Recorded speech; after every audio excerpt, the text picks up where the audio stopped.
charity work to improve mankind and also to improve the social welfare. And more so, I think it's a very special society because it's one that really promotes religious harmony.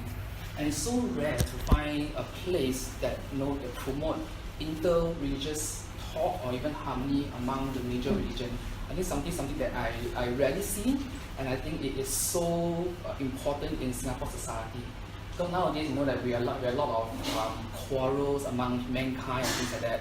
But we forget that we are all fellow human beings, and we are all here to make this society a better place. And that's the reason why what the President say that it's about moral values and it's about kindness, compassion. And I think this exhibition of One In is so suitable right now because in society we really need a lot more kindness and compassion and empathy for each other. Thanks so much for doing the good work, and hopefully one day you all can blossom much more and more centers in the whole world promoting inter-religious harmony.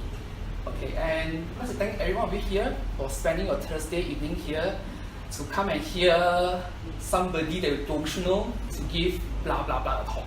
Right? Thank you so much for taking your Thursday evening. Today what I'm going to present to you is some snapshots of what Buddhism is all about. Right? But before I begin, can I just do a poll? Singapore does do poll, right? Referendum poll, right? How many of you are totally new to Buddhism? How many? Totally new. Don't be shy. Nobody can see you, don't worry, nobody can see you. Welcome. Hello, welcome. Okay, good. So I know how to pitch my presentation today. Okay, the title for my talk today is Beyond Jossticks, Buddhism in a Nutshell. When you think of Buddhism, what perception comes to your mind? Praying to a statue, offerings like jossticks or flowers, rosary beads, things like that, or rituals, a lot of rituals, especially for the dead, right, funerals. Or is it a belief for old people? Right, these are all the common perception that we all have, or the society have of Buddhism. Are these part of Buddhism? Yes and no, right? Because all these rituals are supposed to help one to remember the teachings. Here are the tools for you, for the Buddhists, to remember the teachings, right? So if you do it correctly, and if you do it with understanding, then yes, it's part of practice. But if you do it without knowing what you're doing, then it's not part of practice. Because the rituals itself, or for example, jossstick, offering a light, is just a tool for you to remember the teaching. For example, why do we offer light? Because in Buddhism, light represents wisdom. So when we offer the light, it's also offering a part of the wisdom to ourselves, that hopefully one day we can be as wise as the Buddha. So this is part of why we do a certain practice, and it helps to remember some of the teachings. And we also know that rituals also help to create a sense of identity, right? Because, for example, if I do the chanting in Singapore, the same chanting I will be able to do in other countries because it's a part of the cultural practices that we have. Okay. So today, this is an overview of my presentation. I will start off with a brief history of Buddhism. Why is it brief? Because history can be a bit boring. I know, yeah. So I'll just start off with a brief introduction of the history of Buddhism, just to set the tone. And then followed by the purpose, what is the purpose of Buddhist teaching? And then what are the core teaching of Buddhism? And more so it's about the relevance. How is it relevant in modern time and society? Okay, first of all, I need to say something about the founder. The founder is of course the Buddha, or commonly known as Shakyamuni Buddha, or people know as Gautama Buddha. Yeah.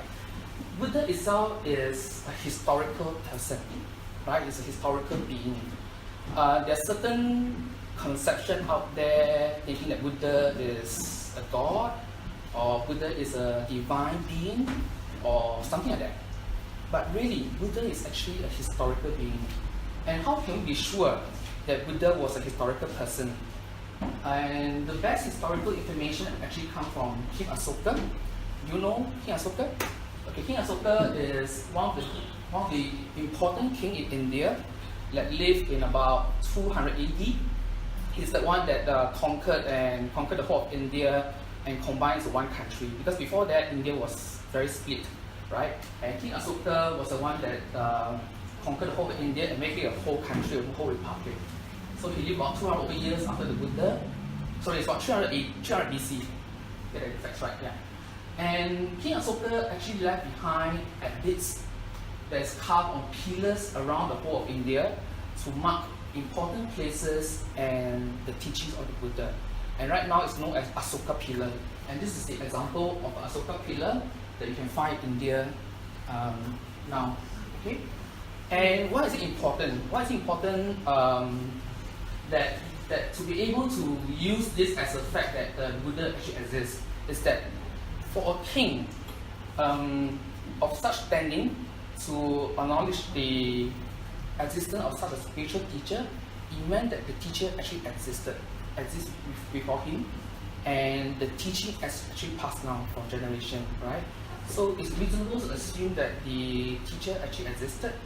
And the other thing is also because King Asoka actually used some of the teaching of the Buddha to govern the country. For example, in Buddhism we talk about equality of all beings, including animals. And King Asoka is the first one, I believe, to set up clinic for animals. Yeah.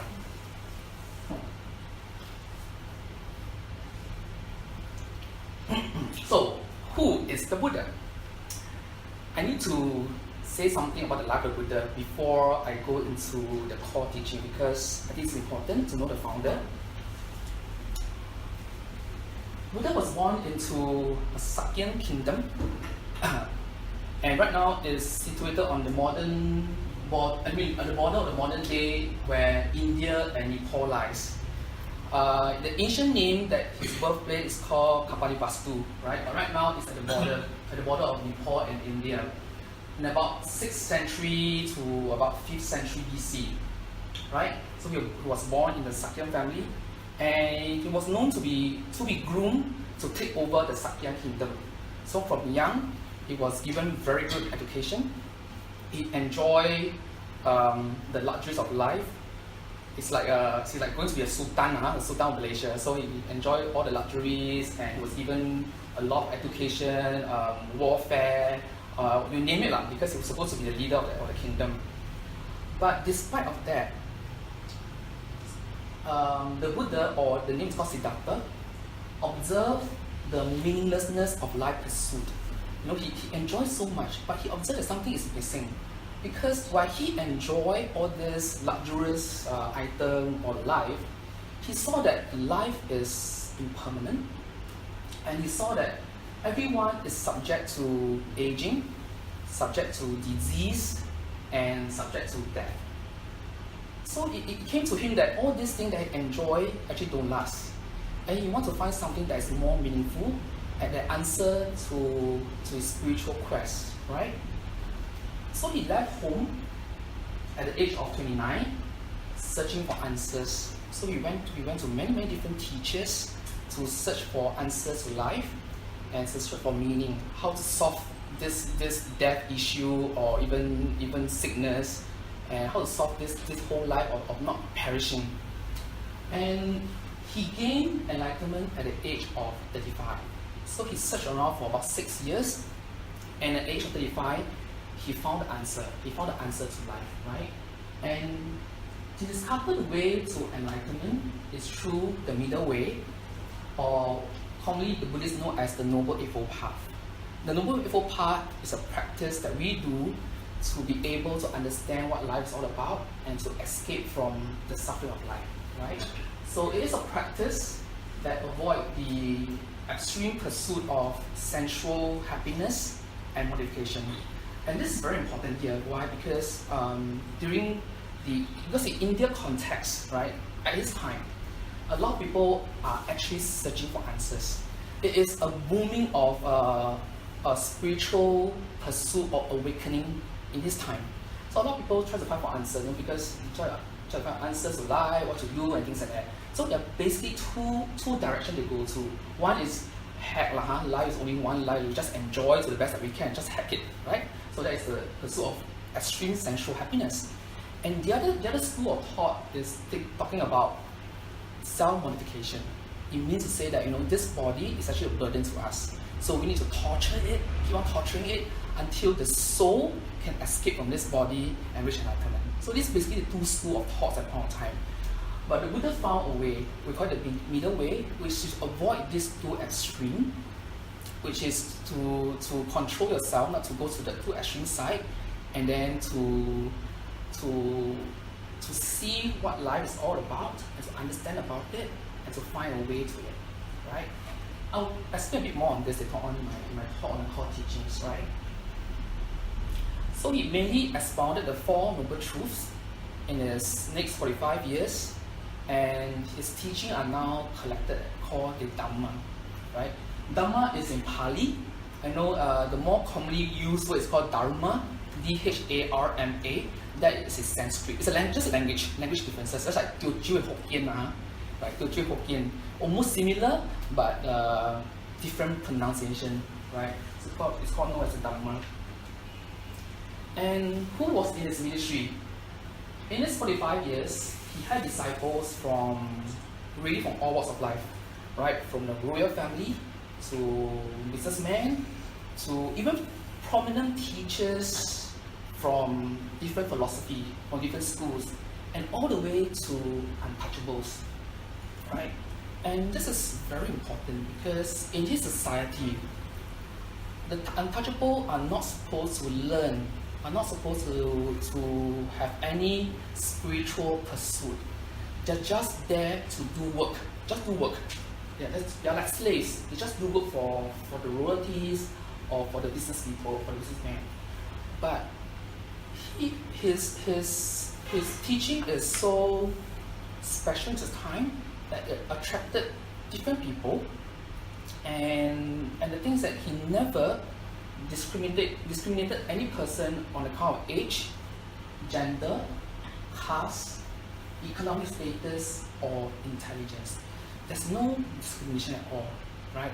Where you come from, how rich you are, what's your education level, this is not important to him, really not important to him. What is really important to him is the spiritual maturity. That means, are you ready to search for answer to life, right? That is only criteria for teaching, because if you are not ready to search for answer to life, no matter what he teach you won't want to learn, right? Because people say when the disciple is not ready, the teacher is not ready also, right? So the only criterion is spiritual maturity, and people are ready to receive the teachings. So that's the only criteria for him to teach the Dhamma. And later on, he set up a community of full-time practitioners called the Sangha. Basically, they're the monks and the nuns, right? Which again is something unheard of this time. Because in India, in ancient India, women are supposed to be of a lower caste, of a lower class, right? They're not supposed to learn anything, they're not supposed to go for spiritual pursuit, they're supposed to always do housework, like do housework, farming and things like that.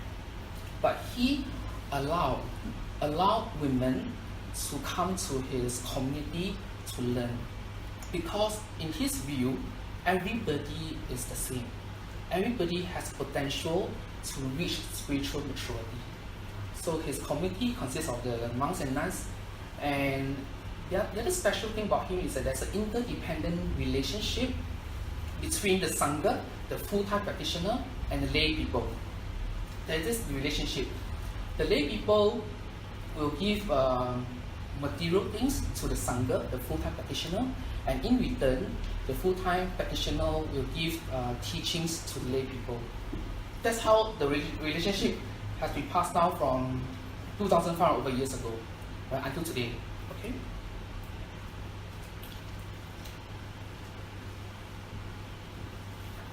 And the Buddha passed away at the age of 80. And when he passed on, he did not appoint any successor.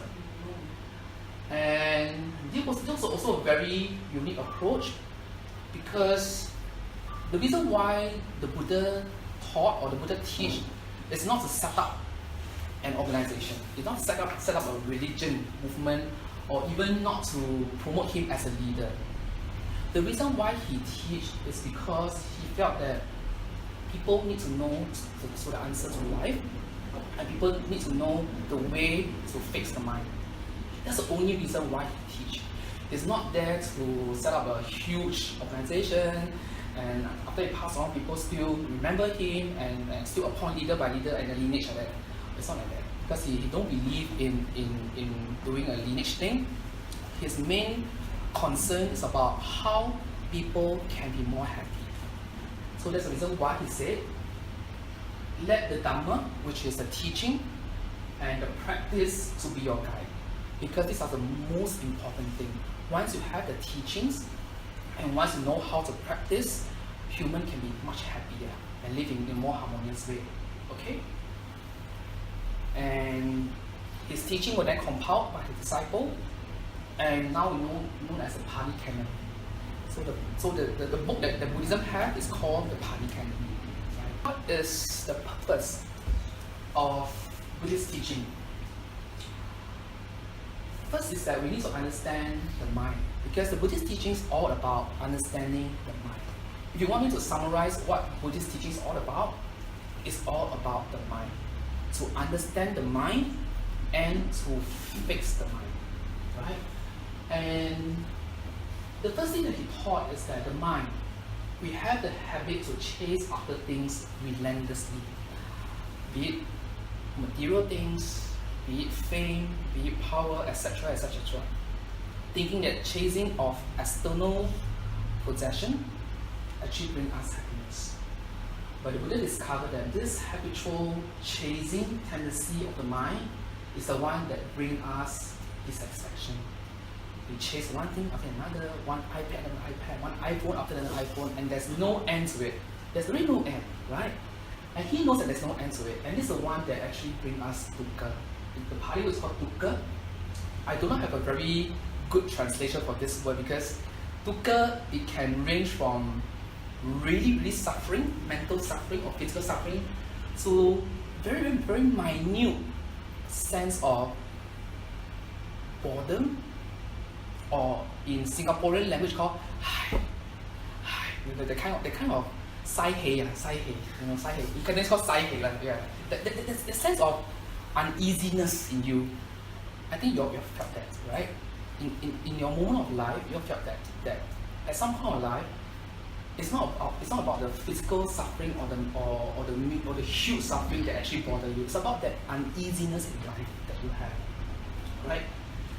And the Buddha tackled the problem of the mind in a very scientific and in a very empirical fashion.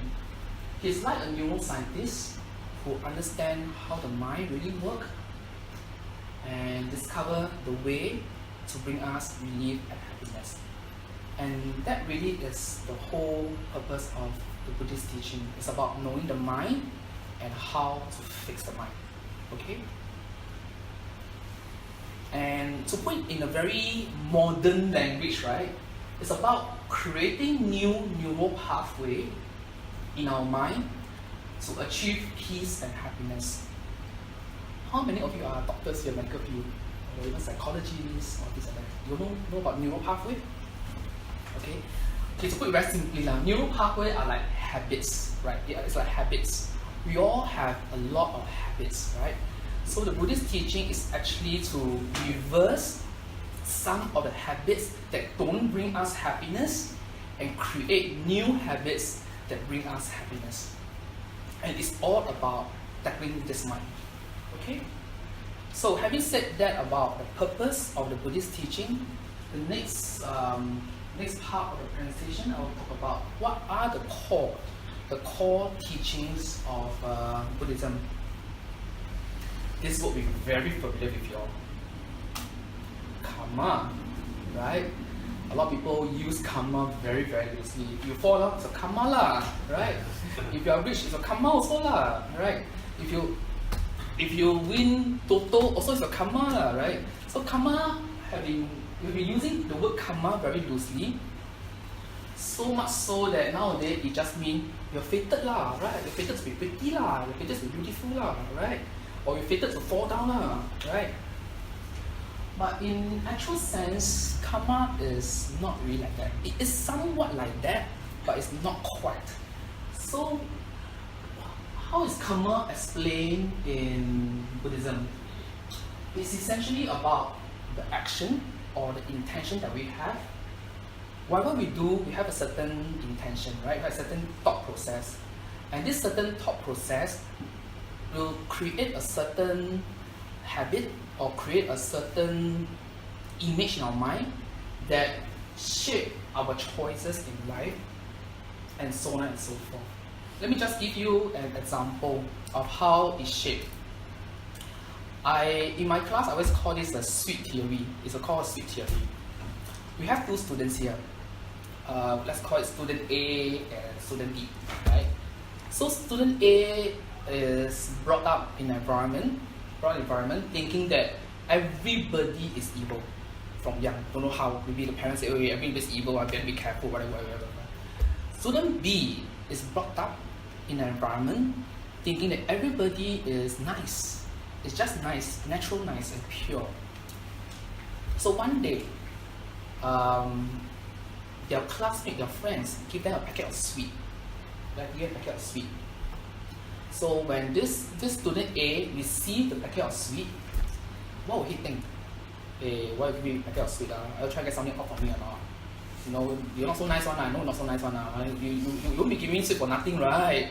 Yeah, see? Because he was brought up in the environment, in the habitual thinking that everybody is evil.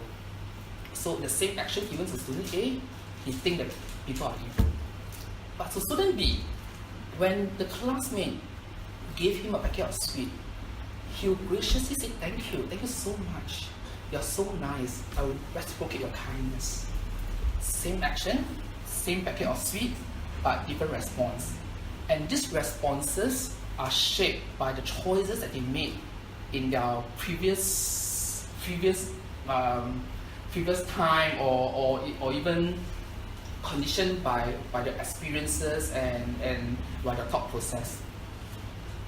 Do you understand what I mean here? Karma? Yeah. So karma is really about the mind, how you shape the mind, and the way that you shape the mind will actually develop a certain lens that you view the world. And this world will become your reality.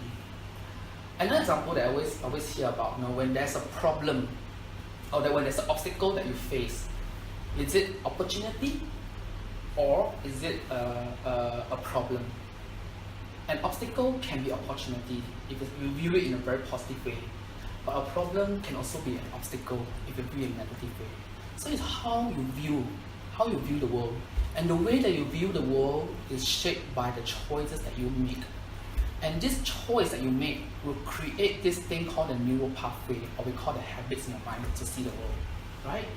So together with the mental habits that we have, plus the conditioning, it influences how we react, and how we react will in terms reshape the future again. So this is actually the definition of karma in Buddhism. It's not so much on cause and effect. Yes, there's some cause and effect, but more so in the mind. How are you going to train your mind, and how are you going to shape the mind? And that's more important.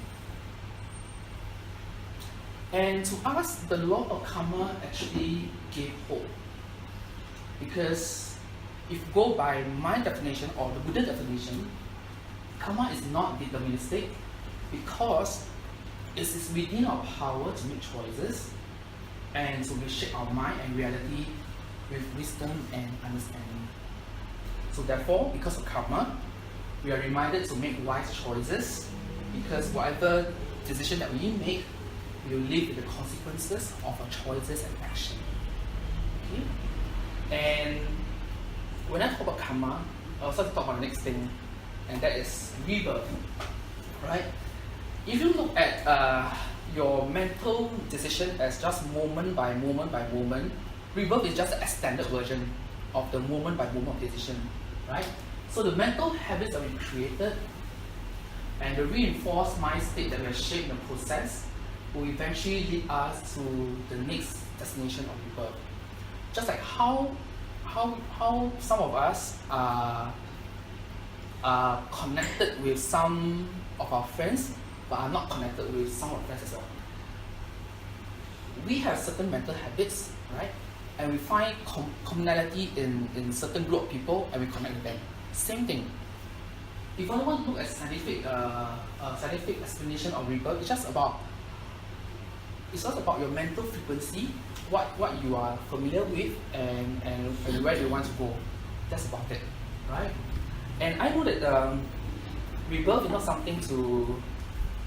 I mean, not everybody believes in rebirth, like, including Buddhists itself. Some Buddhists don't even believe in rebirth, right? And to the Buddha, this is not really that important. If you don't believe it, it's okay at the moment. You just take it as something that you revisit later. But let me show you some scientific evidences of rebirth. There are a lot of research that's going on now on rebirth. And one of the pioneer researchers is Dr. Buddhism. He actually dedicated the majority of his career to find evidences of reincarnation. If you Google Dr. Ian Stevenson, you can actually find a lot of reports about rebirth, about his study on the different people. And there's a claim that he found about 3,000 examples of reincarnation during this time. And basically his evidences is about birthmark, people's birthmark. And there's this case where he was in Thailand. There was a little boy. He was born with two birthmarks, one behind his head and one was in front of his head. So when this boy was 3 years old, he actually starts saying that he has been a teacher in his past life, and he has been shot on his head before, in previous life. And he can even remember where is the house of his previous life. And he pestered his parent to bring him to his previous house. He can remember the place. So when Dr. Ian Stevenson brought the child to the house and asked the previous parent, do they have any children? How did your child die? And it really coincided. The child of the previous parent was actually a teacher and was really shot by a gunshot. And that actually explains why he got two birthmarks as head. And this is documented in his research work. And there are many researchers, you can just Google on Dr. Ian Stevenson, right? And another closer to our home is Dr. Peter Mac, Singaporean, general surgeon. He's also a past life regression therapist. So what he do is that he guide people to the past life to settle any unresolved issues, right? And more importantly is that Dr. Peter Mac is a Catholic by himself. He's Catholic, but he believed that there's something called a past life. And that's why he practiced past life regression to help people, to heal people. So there are some scientific evidences now out there that we actually have past life, and that's actually rebirth. Okay. The other important core teaching of the Buddhism is the Four Noble Truths, right? I shall explain very briefly about the Four Noble Truths. It's about, the first Noble Truth is about understanding what life is all about, right? So in life, there's unsatisfactoriness, and it's because of the transient nature of life's experiences, right? And the second Noble Truth is about our perpetual or persistent habitual craving that cause us to suffer. And in the third Noble Truth, the Buddha said that actually suffering can cease. And it's possible to cease and for the state of mind experience happiness. And the fourth Noble Truth is that there's a set of practice called the middle path that helps to transform the mind, rewire the mind, so that we all can experience peace and happiness. So in a nutshell, this is what the Four Noble Truths is about. It's about understanding what life is all about, understanding the root of the problem, and know it can be solved, and the way to solve it. And another important teaching we talk about is the 3 characteristics of the world.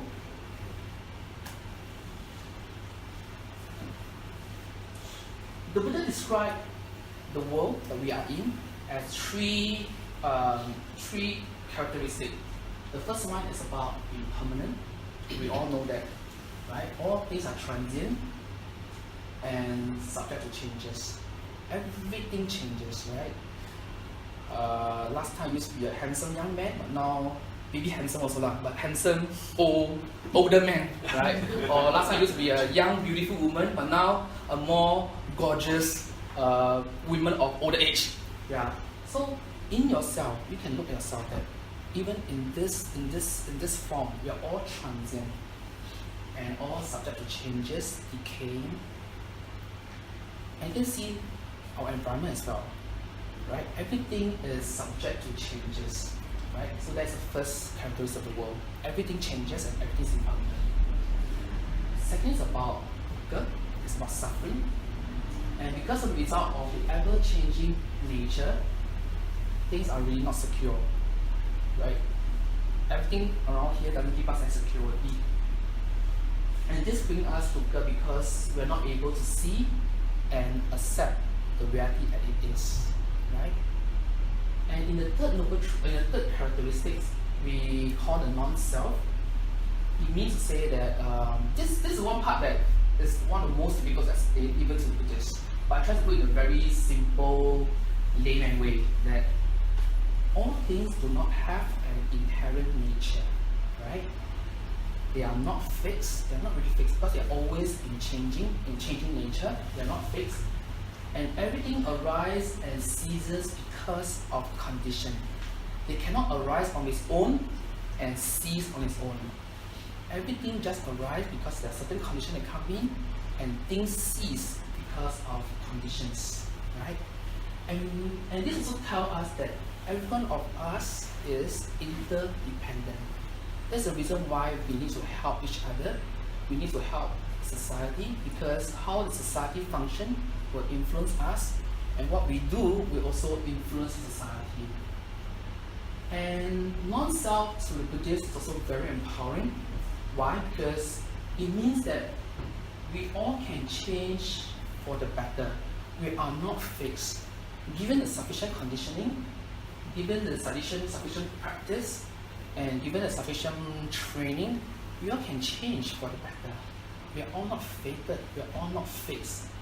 And because of non-self, we all can put in effort to change, to be a better person, to be a happier person. So in a nutshell, that's what non-self is all about in a very simple manner. Because this is a part that if we have time, they need more elaboration. But right now, just keep that non-self is about we all do not have an inherent nature. We are not fixed. We have the potential to change, given a sufficient condition. Okay? So the Buddha said that these are the 3 characteristics of how the world behaves or how the world exists. Okay? So I covered the core teaching of Buddhism, and in the next slide, in the next part of the presentation, we'll explore about is Buddhist practice relevant today, especially in the modern world. Mindfulness practice.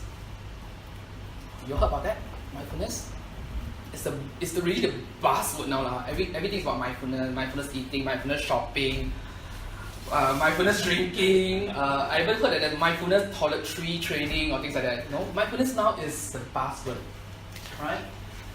In actual fact, mindfulness training is part of the core practice in Buddhism. It's part of the Noble Eightfold Path. But that practice itself actually sits on wisdom and morality. Right. In the Buddhist practice, if you want to be mindful, let me just talk about mindfulness first. Mindfulness is about there's an intentional way to put your mind into the present moment and to see things as they are without any judgment. That's the definition of mindfulness, right? And in order to do that in the Buddhist practice, you need to know what you need to observe. And in order to have a certain level of mindfulness, you need to make sure that you are morally upright. There's a certain moral value involved, right? So that's part of Buddhist practice. It's actually training our mind to see things as they are, without any colors, without any your own perception, your own judgment. So mindfulness practice has been catching up over the world because a lot of people actually find it very useful, and scientifically it's proven because it actually helps to regulate our emotion and be objective about what is going on in the mind. A lot of time when you are not mindful enough, you're caught up with a lot of emotions, a lot of thinking from the past or even anticipating the future. But when you are mindful enough, you know that this is just thinking.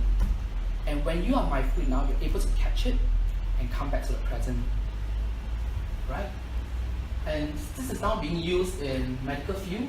John Kabat-Zinn is the one that introduced MBSR, mindfulness-based stress reduction, back in 1979, to help in pain management, depression, and of course a host of other clinical and non-clinical issues in the medical school.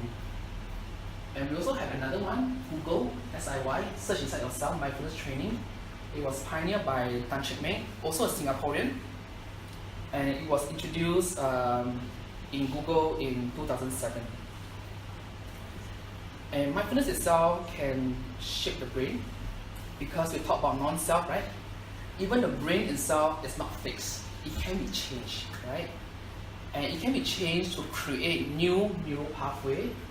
If you don't like the word neural pathway, you just see as habits, because the scientific word for habits is neural pathway, right? And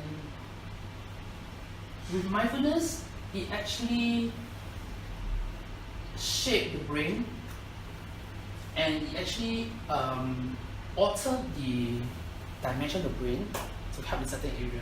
For example, it increases the thickness of prefrontal cortex. The prefrontal cortex is this area, which helps to regulate emotion, right? And there's a decrease in amygdala size, which is responsible for fear and anxiety. And there's also decreased activities in the DNM, we call the default network mode, which result in your overthinking mind, or we call the monkey mind. So with mindfulness training, it actually helps one to be a bit more stable, emotionally stable, creating new habits so that you don't get so caught up with your thinking and emotions. Yeah. Okay? And Matthew Ricard is now named as the happiest man on earth by scientists because of his mindfulness training. Right? So if you want to be happy, learn mindfulness training. Right? And it will help in EQ development, because part of our Buddhist practice is to cultivate a positive state of mind, of friendliness, because we are all common, we are all the same, we should be friendly to each other. Kindness, empathy, and gratitude. Right? So in the Buddhist teaching, a lot of advice are given to nurture relationship through action, speech, and the thought. And it also encourage action that benefit oneself and others, so that we all can live in harmony with ourselves and society. Neuroscience has demonstrated that giving is a very powerful pathway for creating more personal joy and improving overall health. That's why when I saw some of the members of Moral Uplifting Society, I find that they're all very happy people, because they do a lot for society. They actually contribute a lot of charity work and things like that. So their mind state is actually a very happy and light mind state. And it's proven in neuroscience that if you give more frequently, you can actually be a happier person. It's okay.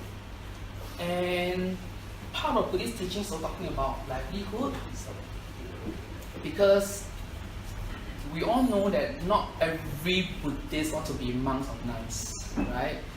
We all have responsibility, we all have family, and things like that.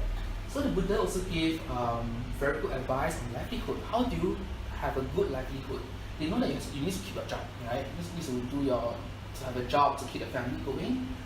And so in encouraging one to have a good livelihood, importantly with moral compass, and to always do our best and improve ourselves professionally. There's actually a teaching that they talk about you got to spend time upgrading yourself, you got to have a good education and things like that, right? And four, I know this is something that not commonly known. In one teaching, the Buddha actually talked about wealth management. And it fascinates me because I'm from the wealth management industry. So when I started to read this teacher, I said, hey, the Buddha actually talked about wealth management in like 2,500 years ago, and now we're talking about wealth management, right? So in this particular teaching, the Buddha said that there are certain ways to plan out your finances. For example, you need to set aside some money for savings. You need to set aside money for upgrading your own knowledge. And he said that you need to set up money for investment. And that really fascinates me because it means that Buddha is really on the ground with people and give very logical and practical advice to people at the time, right? And more so, he also mentioned about to use the wealth to make people around us happy and not be a miser, right? Because when you have the money, if it's not utilized properly, the money is just money.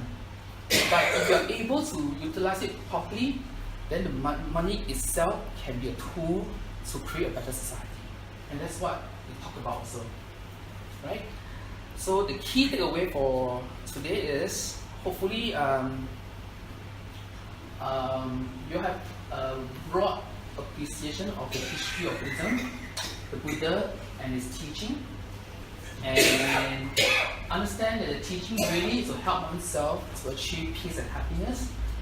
And like what I mentioned just now, really the crux of Buddhist teaching is about the mind. To understand the mind and to fix the mind so that we all can be a happier person. And also about